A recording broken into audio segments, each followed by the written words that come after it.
Bonjour à tous et bienvenue pour le module 7 de notre formation théologique sur les fondements de la foi chrétienne. Pour mieux suivre cette vidéo, vous pouvez télécharger le plan à partir du lien qui est dans la description. La foi chrétienne est dirigée vers un Dieu unique, trois fois saint, le Père, le Fils et le Saint-Esprit. Alors autant nous arrivons à nous représenter le Père comme le roi, le maître, le Père, autant le Fils nous apparaît sous les traits d'un homme à qui nous pouvons nous identifier, Jésus, autant l'Esprit reste mystérieux.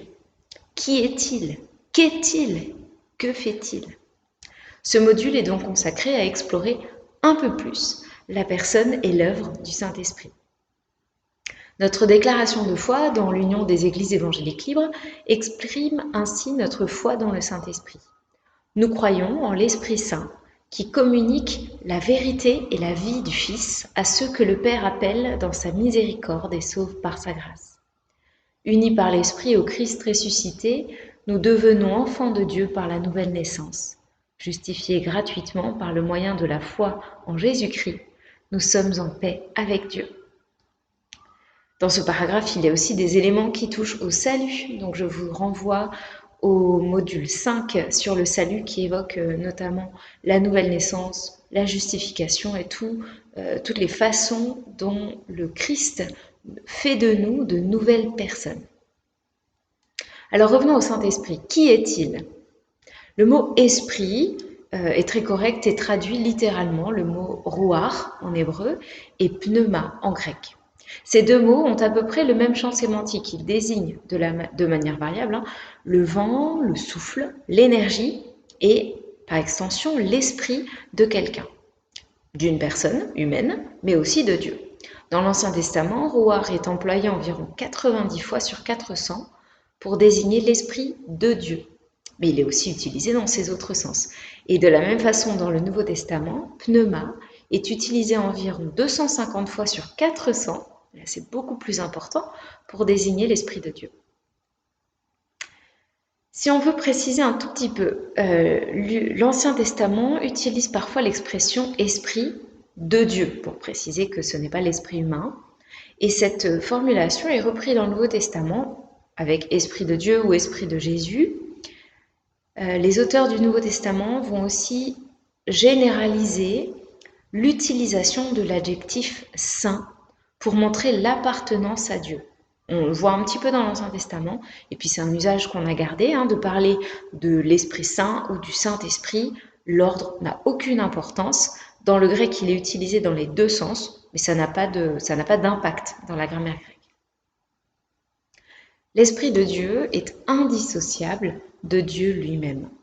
Mais quand on le met en valeur, quand on l'isole de Dieu en quelque sorte, on souligne les notions de présence et d'énergie, de puissance qui viennent de Dieu.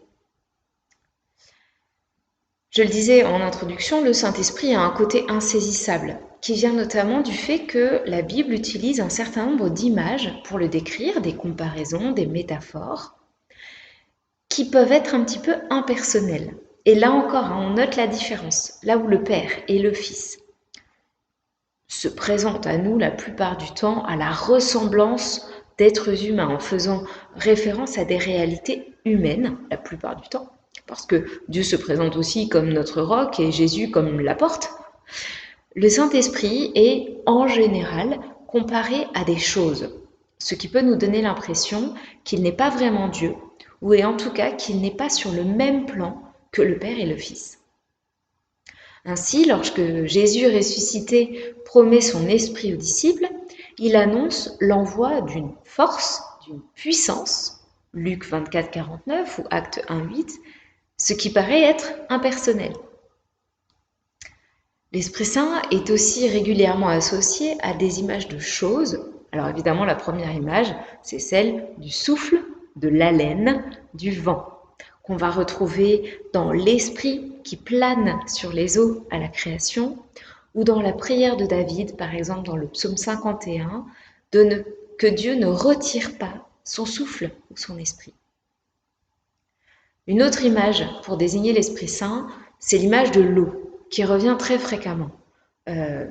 Alors, il y a tous les mots qui désignent l'eau, hein, et puis il y a aussi tout le réseau autour de l'image liquide. Par exemple, Dieu verse son esprit en Acte 2, 17.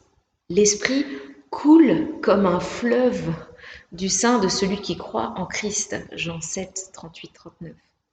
Dans 1 Corinthiens 12, verset 13, Paul dit qu'on est plongé, baptisé dans l'esprit, et puis qu'on s'y abreuve comme une rivière. Et on peut en être rempli, Acte 2, 4, qui est le récit de la Pentecôte.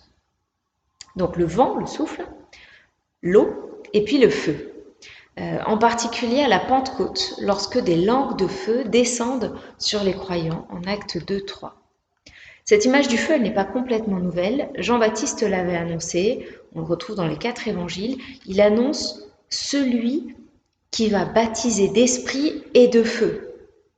Sous-entendu, l'esprit qui est le feu. C'est une façon de formuler les choses. Le feu dans l'Ancien Testament, on le retrouve souvent pour parler de la présence sainte de Dieu. Par exemple, c'est le feu qui dévore les sacrifices. Rappelez-vous l'épisode d'Élie au Carmel, le feu qui vient brûler les sacrifices offerts par Élie, alors que les sacrifices offerts par les faux prophètes restent là sur les autels et ne sont pas consumés. De la même façon, la colonne de nuée qui guide le peuple d'Israël dans le désert se transforme en colonne de feu la nuit pour être bien visible. Parmi d'autres images, il y en a évidemment beaucoup dans la Bible, mentionnons encore juste la colombe qui descend sur Jésus lors de son baptême, dans Matthieu 2, verset 16 par exemple.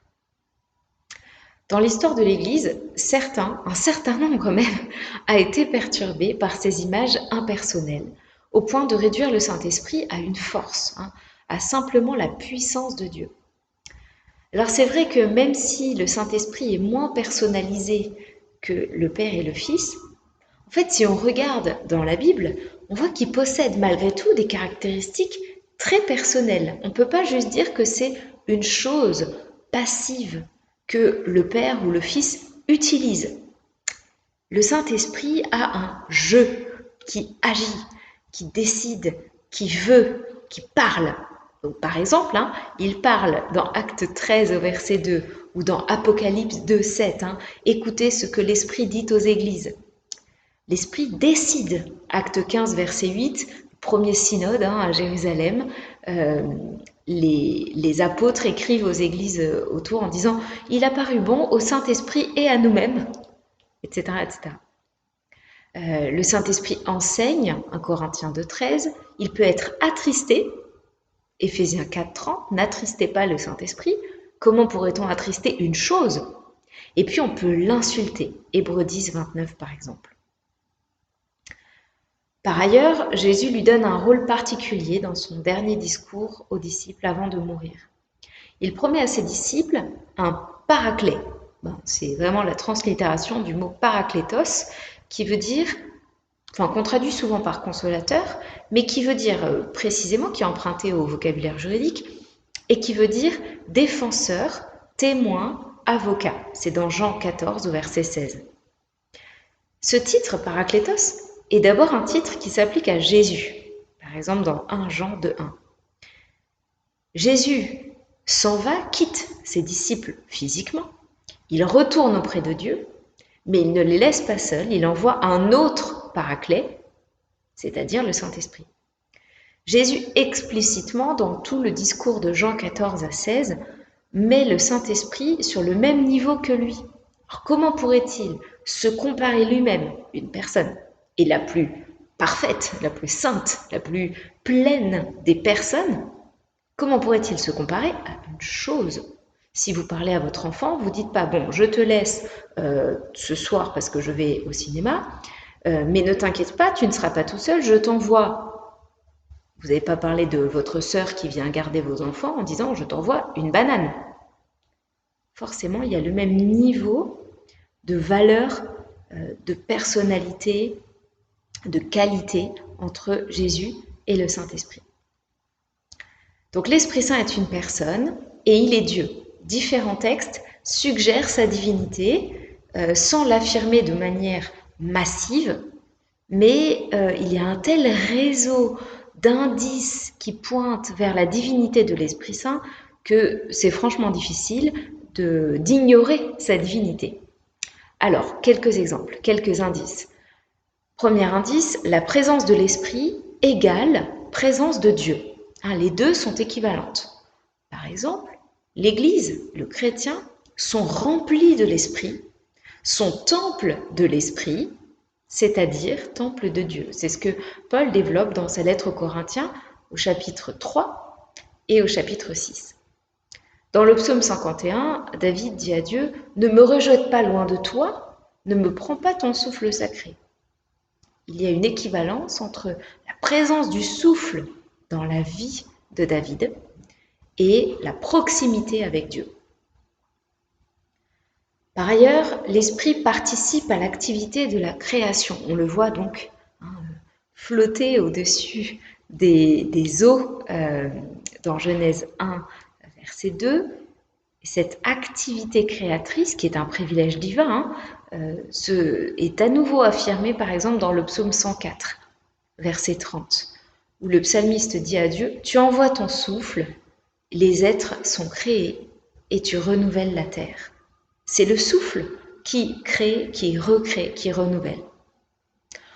Par ailleurs, toujours dans l'Ancien Testament, le souffle de Dieu est considéré comme omniscient. Encore une caractéristique de Dieu. Seul Dieu sait tout. Par exemple, dans Ésaïe 40, versets 13-14. Qui a fixé une mesure au souffle du Seigneur? Qui pourrait lui donner des conseils?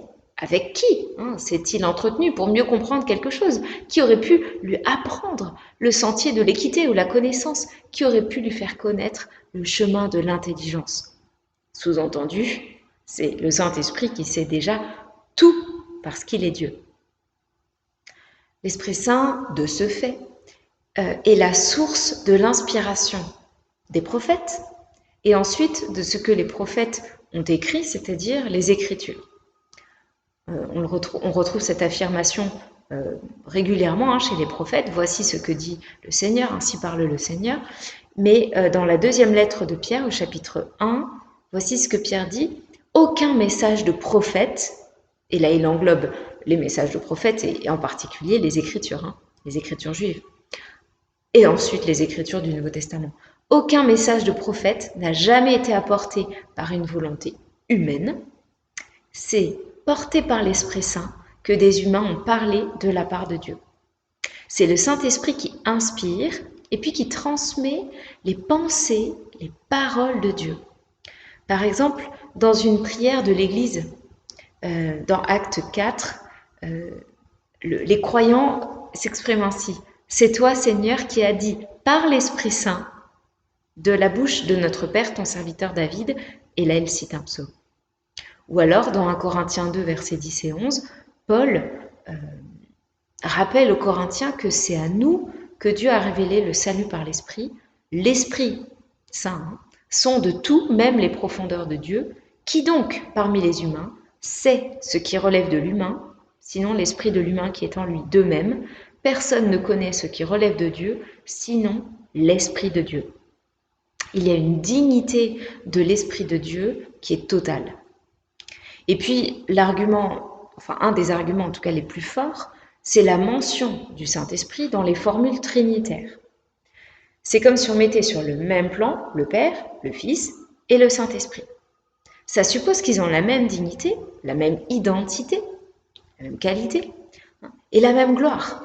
Ce serait blasphématoire de prier ou de baptiser au nom du Père, du Fils, les créateurs, les sources de vie, et puis d'une chose. Ça n'a pas de sens.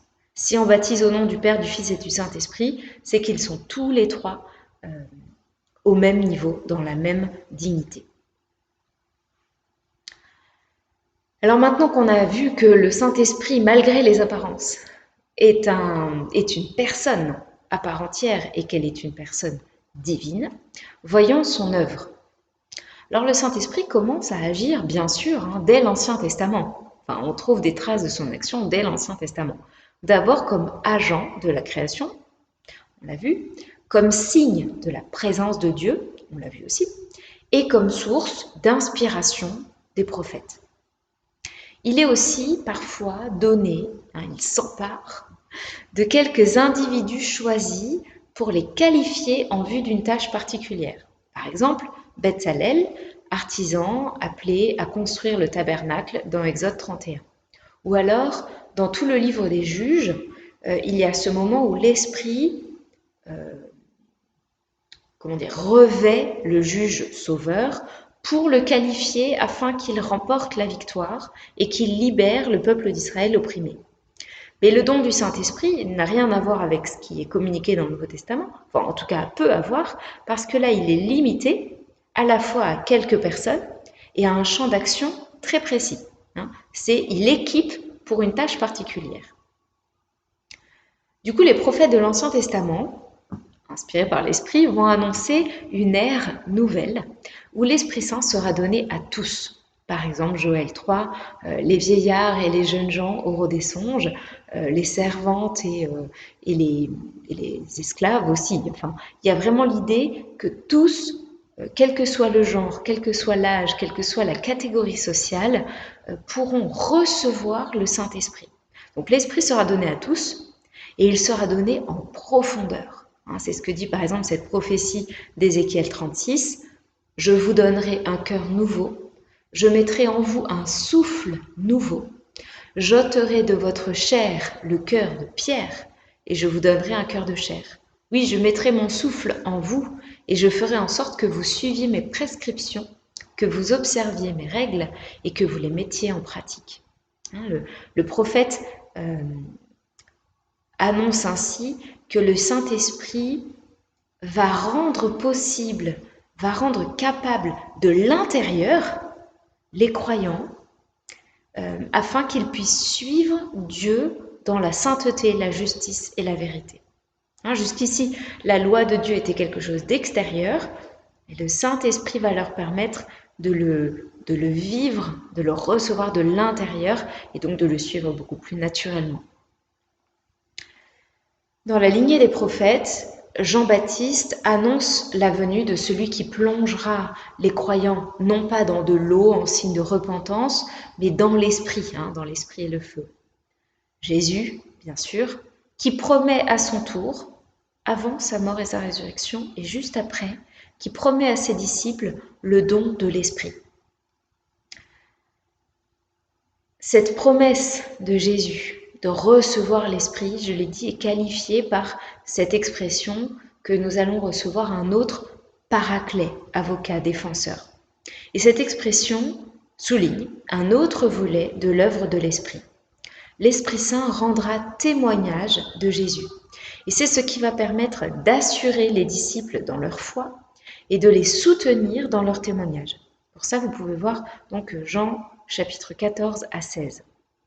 En tant que témoin de la vérité qu'est le Christ, le Saint-Esprit convaincra aussi le monde de péché, un peu comme un témoin à charge qui dénonce les mensonges de la société et du monde. Jean 16, verset 9. Jésus insiste, et ça c'est très important, il insiste sur le lien étroit entre l'Esprit et lui-même, notamment en précisant dans Jean 16, versets 14 et 15, que l'Esprit n'ajoute rien aux paroles de Jésus, mais simplement qu'il les rappelle. Le grand acte qui manifeste l'œuvre de l'Esprit dans la Bible, qui la rend vraiment visible à nos yeux, c'est la Pentecôte, qui démarre vraiment le règne, enfin pas le règne, mais c'est comme si le Saint-Esprit devenait le personnage principal dans la pièce de théâtre. Eh bien, ce grand acte qui démarre ça, c'est la Pentecôte qui nous est racontée dans l'acte 2. Dans cet événement impressionnant, les croyants reçoivent effectivement le Saint-Esprit qui avait été promis et ils deviennent instantanément capables de témoigner du Christ d'une façon qui est intelligible par tous. Pierre, dans son discours qui suit sur une place de Jérusalem, interprète dans cet événement l'accomplissement de la prophétie de Joël 3. Oui, l'ère nouvelle que les prophètes avaient annoncée vient de commencer.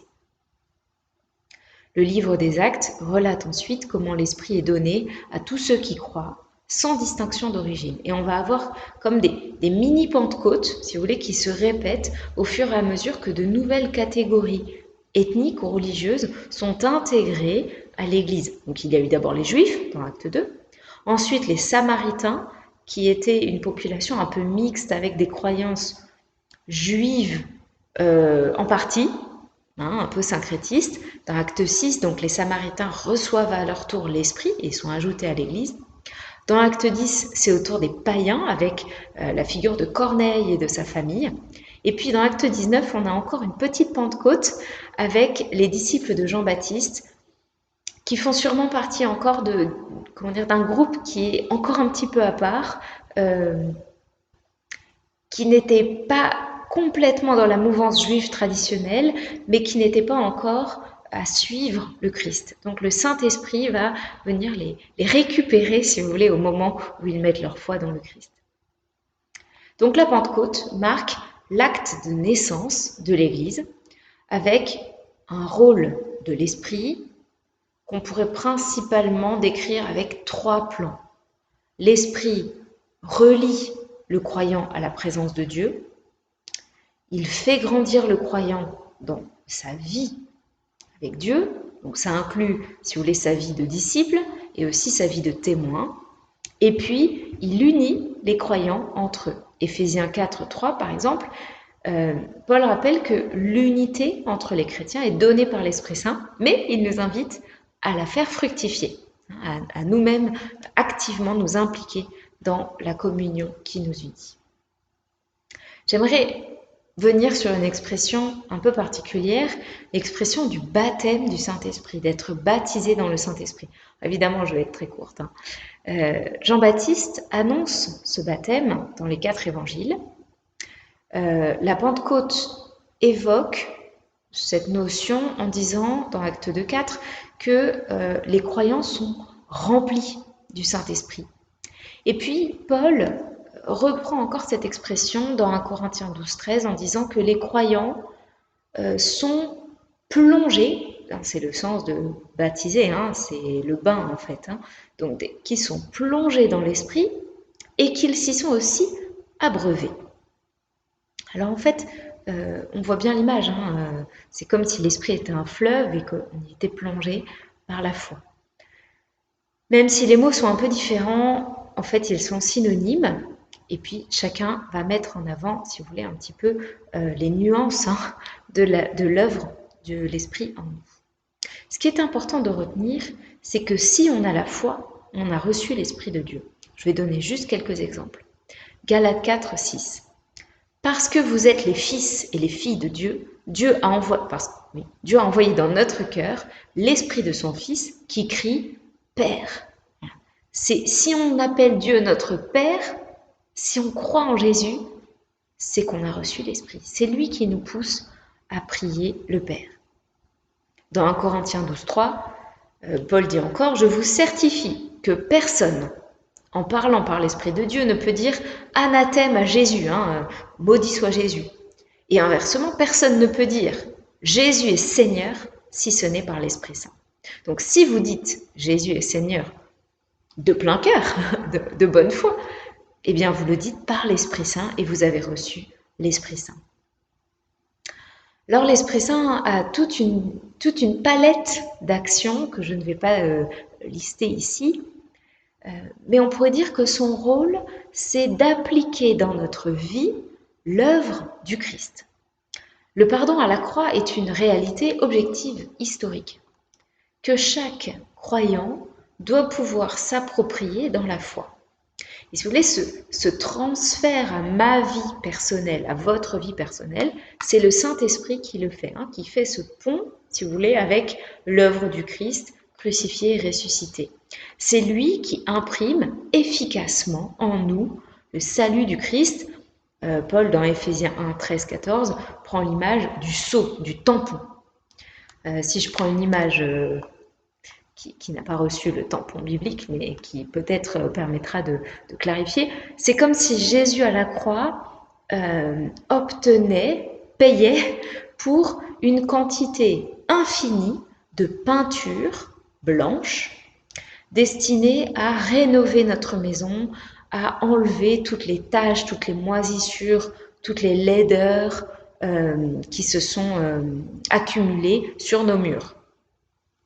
La peinture est là, ou plutôt elle est là, à la croix. Mais le Saint-Esprit, si vous voulez, c'est le peintre qui vient avec son pinceau, qui vient chez chacun de nous rénover les murs de notre âme. Voilà. Lui, il fait le lien entre la peinture qui rend blanc, plus blanc que blanc, et notre vie. Par là même, il rend possible et il fait naître en nous les germes de la vie divine. C'est par lui que nous sommes une nouvelle création et que nous apprenons de plus en plus à l'être.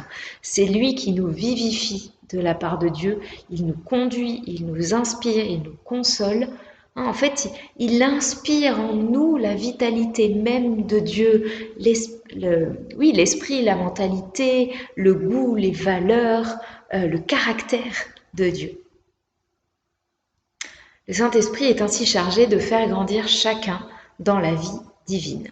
Il vient, par exemple, soutenir notre vie de prière, c'est ce que dit l'apôtre Paul dans Romains 8. Lorsque nous prions, nous sommes soutenus par l'Esprit qui surintercède avec nous, au nom du Christ.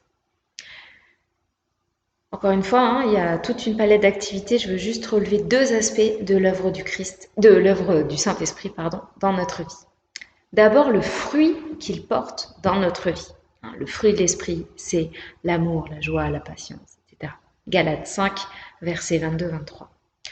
L'image s'inspire de la parabole de Jésus, de l'image que Jésus utilise dans Jean 15, lorsqu'il nous dit que nous ne pouvons porter du fruit que si nous demeurons en lui, nous les sarments enracinés dans le cep.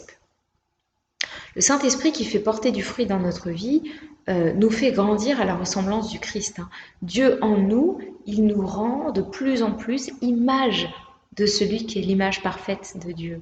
Rappelez-vous, à la création, nous avions été créés pour être des reflets humains du Dieu glorieux. Eh bien, l'Esprit restaure peu à peu dans notre vie cette vocation originelle. Et ce fruit, il est pour tout le monde. On ne choisit pas. On ne dit pas, non, mais moi, mon fruit, c'est l'amour, toi, c'est la joie, lui, c'est la patience. Non, c'est tous le même fruit. Et d'ailleurs, on pourrait même dire que ce fruit, aux 9 facettes de Galates 5, que je vous invite à relire et à relire, ces 9 facettes d'un même amour. C'est un fruit qui touche à l'être du croyant, à l'être en relation avec les autres. C'est un fruit qui se caractérise par la sainteté et par l'amour. Mais à côté de ce fruit, l'Esprit accorde, de la part de Jésus, des dons particuliers, différents, on pourrait dire des cadeaux, donc différents aux uns et aux autres, en fonction des besoins, en fonction de ce qui pourra se compléter de la situation, pour que le corps qu'est l'Église puisse bien fonctionner.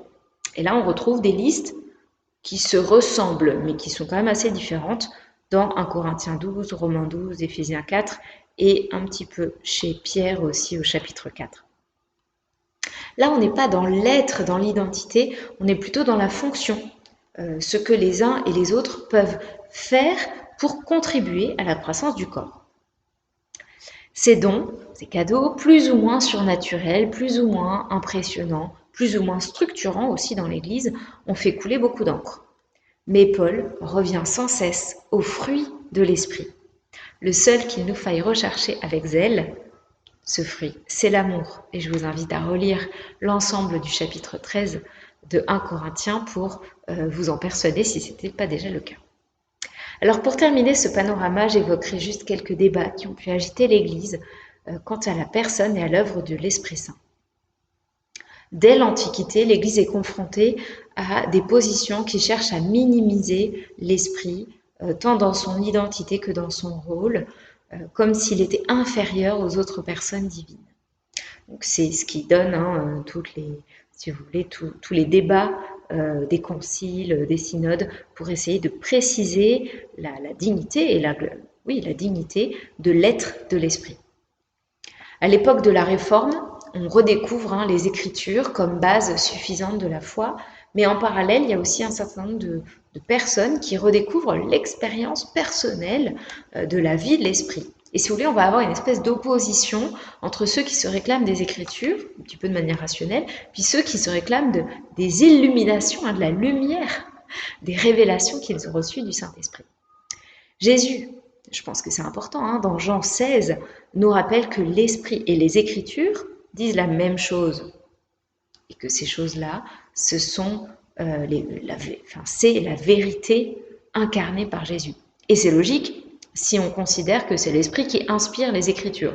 Comment pourrait-il inspirer la Bible d'un côté et puis inspirer des révélations chez les uns ou chez les autres qui n'ont rien à voir? L'Esprit peut pousser à vivre ou à formuler les choses autrement dans un contexte donné, mais ce sera toujours en parfaite cohérence avec le message biblique, sans rien ajouter d'ailleurs, si vous lisez la fin d'Apocalypse. Donc pour nous, dans notre pratique chrétienne, il convient encore et toujours de nous imprégner des Écritures pour pouvoir interpréter ce que nous pensons vivre dans notre expérience spirituelle. Alors, après la Réforme, la spiritualité occidentale, catholique mais aussi protestante, était globalement très axée sur la raison et la connaissance du Fils. Et à peut-être un peu à cet excès, vont répondre les mouvements charismatiques qui vont commencer à naître à la fin du XIXe siècle et qui vont proliférer au XXe siècle. Leur redécouverte de l'importance du Saint-Esprit est précieuse, il faut le dire, et elle soulève bien des questions sur nos attentes, sûrement trop petites, par rapport à l'intervention du Saint-Esprit dans notre vie, en particulier sur notre façon d'accepter les interventions miraculeuses, surnaturelles de l'esprit. Un certain nombre de débats, si vous voulez, vont devenir emblématiques du débat, de la discussion avec les mouvements charismatiques. Donc, je les cite sans vraiment y répondre, parce qu'il y a vraiment beaucoup de choses à dire. Les questions du baptême dans l'esprit, est-ce que c'est la même chose que de croire? Du parler en langue, est-ce que c'est un signe nécessaire? Et puis, qu'est-ce que c'est? À quoi ça sert? Et puis, des dons spirituels, surnaturels, dons de guérison, dons de prophétie, etc. Pendant longtemps, les positions ont été assez crispées, avec chacun qui disait « Non, vous n'avez pas l'esprit, c'est nous qui avons l'esprit ». Ce n'était pas très fructueux. Et aujourd'hui, on peut vraiment se réjouir que les différentes positions perdent un petit peu de leur rigidité dogmatique et que les différents mouvements se rendent compte qu'il y a en fait diversité de formes légitimes dans la spiritualité.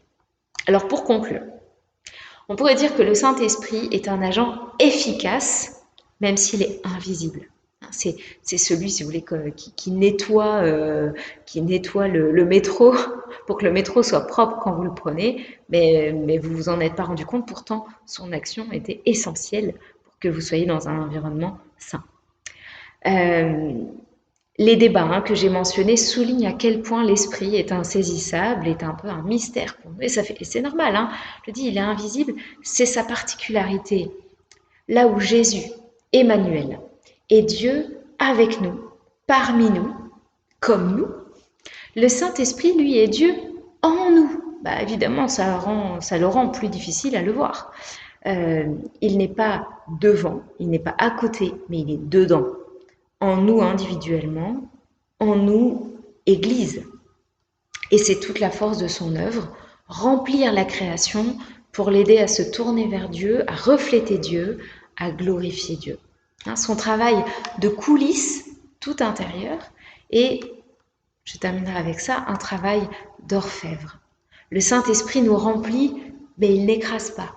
Il inspire, mais il ne manipule pas. Il conduit, mais il ne domine pas. Il s'insère, il s'infiltre dans notre liberté, notre personnalité, notre vocation particulière, et il les purifie, il les colore, il en fait des reflets nettoyés, purifiés, ciselés de la gloire de Dieu.